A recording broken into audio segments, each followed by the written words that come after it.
What's going on, everybody? Welcome to another brand new installment of Renegades Reviews, exclusively here as always on the Casa D18 Studios Channel. I, of course, am your host, the Renegade JJ Williams, and today we're going to return to the Wild Wild West with the sequel to Friday's film, Young Guns 2, starring Emilio Estevez, Kiefer Sutherland, Lou Diamond Phillips, Christian Slater, William Peterson, Alan Ruck, James Coburn, Balthazar Getty, Viggo Mortensen, and Jenny Wright. What's going on, everybody? Thank you for joining me here once again for another brand new installment of Renegades Reviews.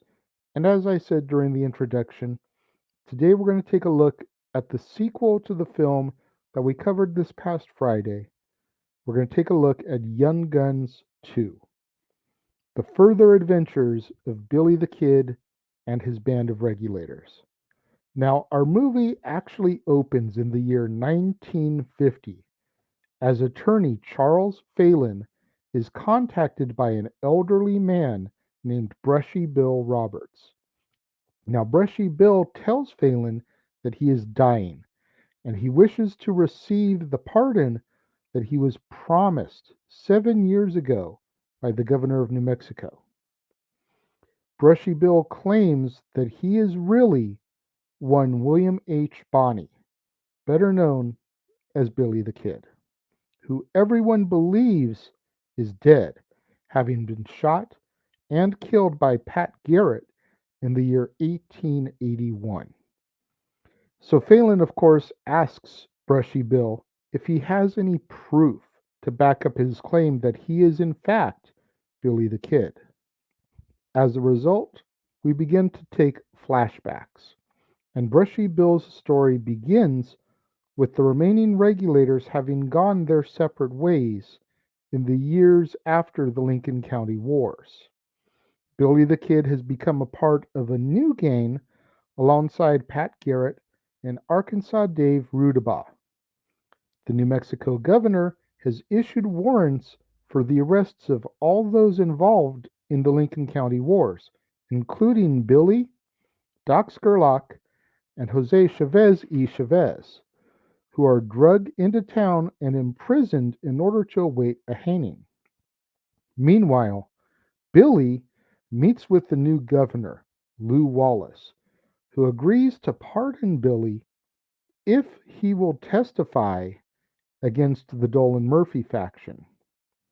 However, Billy soon discovers that he was tricked into being arrested with no chance of testifying against his old arch enemies.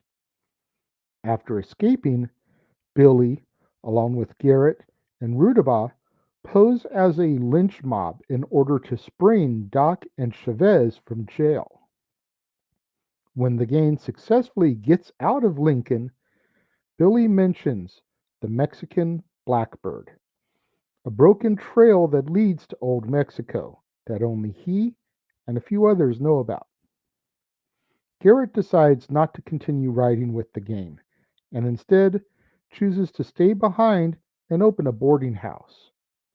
Now, in Garrett's place, Billy adds farmer Henry William French and 14-year-old Tom O'Folliard to the gang as they begin to make their way to the border. Now, unbeknownst to Billy, cattle baron John Chisholm and Governor Wallace approach Garrett and offer him the job as the Lincoln County Sheriff, as well as $1,000 and unlimited resources if he will agree to hunt Billy the Kid down and kill him. Now, Garrett agrees and forms a posse, and he begins his pursuit of his former gang. Now, Billy and the gang soon come to the town of White Oaks, where they meet up with a former companion of theirs named Jane Greathouse, who runs a local bordello. Later that night, the lynch mob comes for the gang and is hell bent on a hanging. Deputy Carlyle attempts to negotiate a deal with Billy, that if they'll cough up Chavez, they will get a safe ride out of town. However, Billy refuses the offer and pushes the deputy out of the door, resulting in him accidentally being killed by the lynch mob. Garrett soon tracks Billy to the bordello, but it's too late. Garrett uses his newfound power as the Lincoln County Sheriff to declare Jane's bordello as a house of sin and proceeds to burn it down. Now, in order to humiliate the townsfolk, Jane strips butt naked as she leaves the town riding on horseback. Meanwhile, Billy and his gang are continuously tracked by Garrett's posse, narrowly evading capture on multiple occasions. However, Tom, who is mistaken for Billy due to his youthfulness, is shot dead by Garrett in the process. Now, as the gang hides out, Billy admits that the Mexican blackbird doesn't exist. It was just a ruse in order to get his old buddies to continue riding with him and to get the gang back together. Doc is angered by this and he tries to leave to head home, but he ends up being shot by one of Garrett's men and ends up sacrificing himself in order to enable his friends to escape the ambush. Billy the Kid is soon brought back to Lincoln by Garrett and is sentenced to death by hanging, although he is then visited by Jane, who arranges to leave a pistol for him in an outhouse. Billy uses the pistol to kill two guards and then he escapes to Old Fort Sumner. However, by the time he arrives, Dave has abandoned the group in order to make his way to Old Mexico.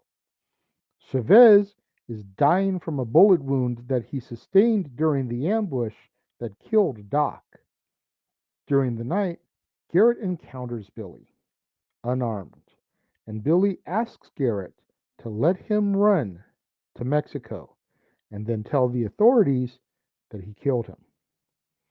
Garrett declines because he believes that Billy would not be able to resist coming back to New Mexico, which would lead to Garrett's death for lying. Billy turns around, giving Garrett the opportunity to shoot him in the back, but Garrett chooses not to. In the morning, a fake burial is staged for Billy, and Garrett's horse is seen being taken by an unknown figure, which is presumed to be Billy the Kid. Brushy Bill Roberts admits that he never stole a horse from someone that he didn't like, and further admits that he didn't just like Garrett, he loved him like a brother. At this point, Charles Phelan is convinced that Brushy Bill Roberts is in fact none other than Billy the Kid, and so he agrees to help him. The film's epilogue reveals that Arkansas Dave was beheaded once he reached Old Mexico as a way to discourage more outlaws from attempting to cross the border. Pat Garrett's book, which detailed his pursuit of the notorious outlaw, was an abysmal failure, and he was eventually shot and killed in the year 1908. Brushy Bill Roberts was able to meet with the governor of New Mexico, but despite corroboration from several surviving friends of Billy the Kid, Roberts was discredited and died less than a month later. Now, whether or not Brushy Bill Roberts was in fact Billy the Kid remains a mystery. And our movie ends with Billy pointing his gun at an off screen target and telling the target, "I'll make you famous." Now, I could be mistaken, but I believe Young Guns 2 was the first Western film I ever saw. And this film made me a fan of the genre as a whole. Now, most of the Westerns I have seen have been more modern day Westerns. Young Guns 2, Clint Eastwood's Unforgiven, Tombstone, Wyatt Earp, the TNT original film Purgatory, those type of films. I haven't seen a whole lot of the older spaghetti westerns from the 50s and 60s. I need to, I know. I just haven't yet.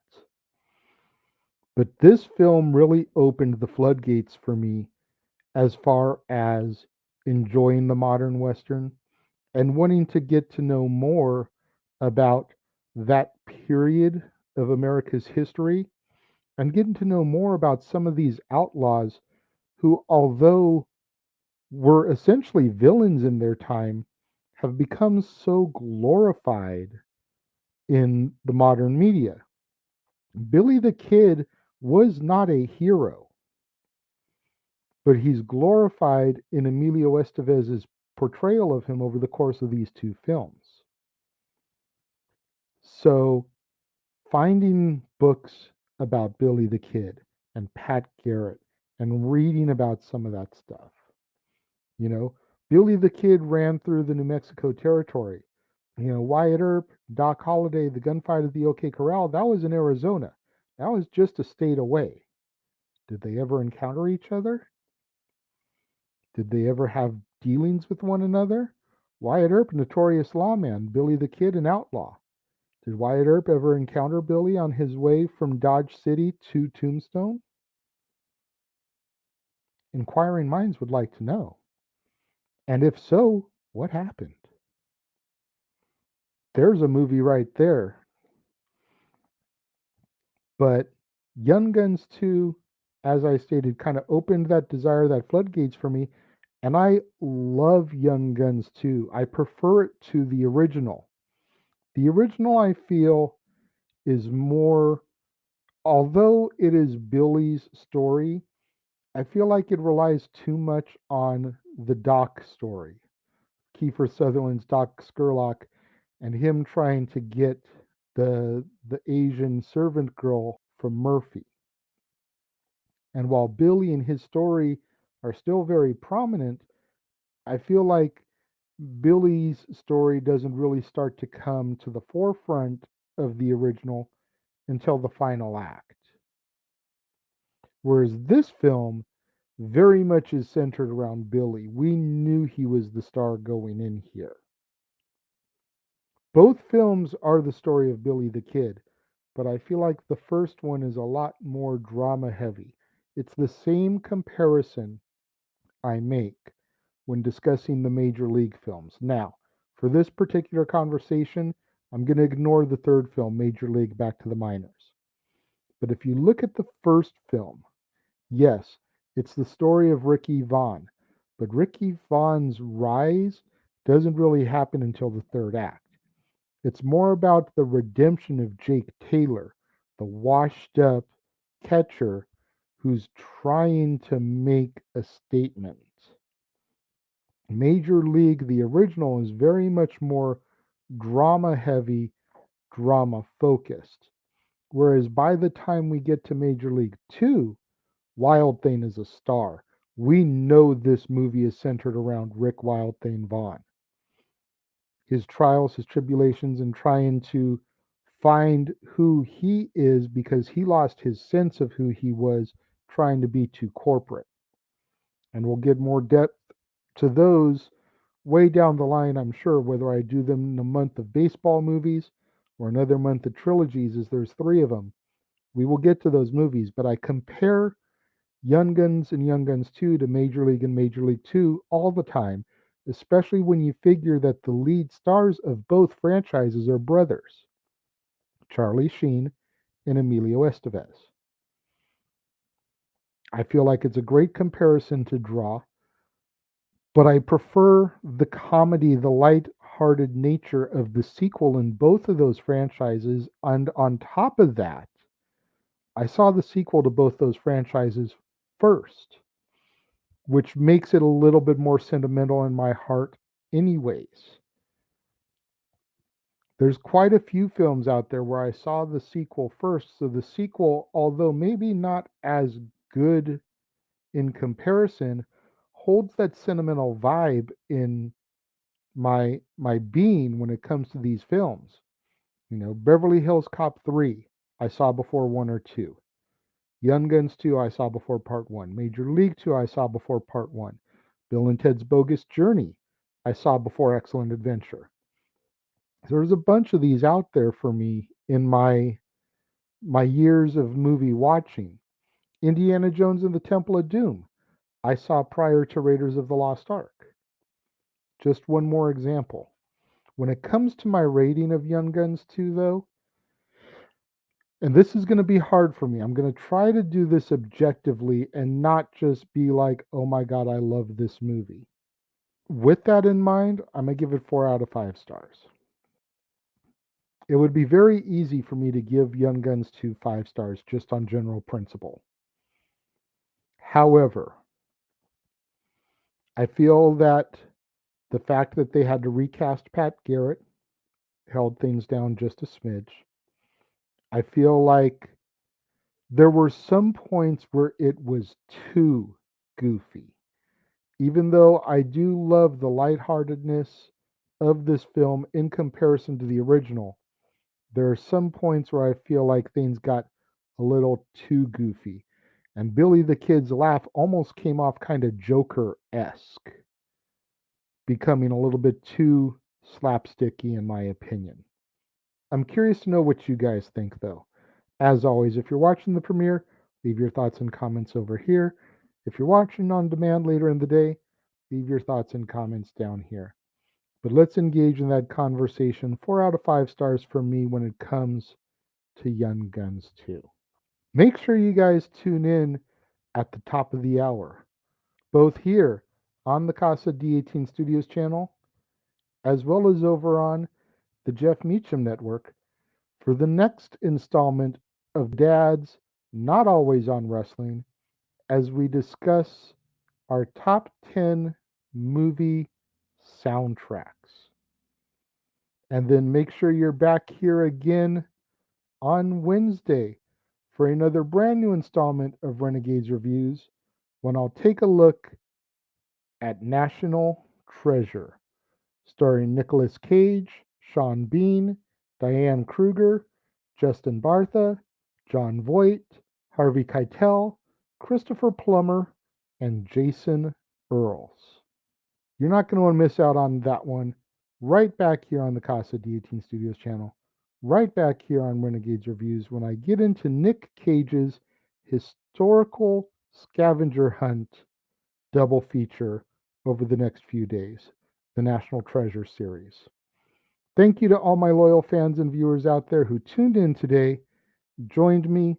Make sure you like, subscribe, hit that notification bell, share this video with your family, friends, other movie lovers, other cinephiles, fans of historical films, fans of the Wild West and Westerns. Get this video out there to everybody that you know that is into this type of stuff. That way we can try to boost my visibility up in YouTube's algorithms, eventually get me monetized. Y'all know that's a goal of mine. Thank you very much for joining me here today, and I will see you guys next time.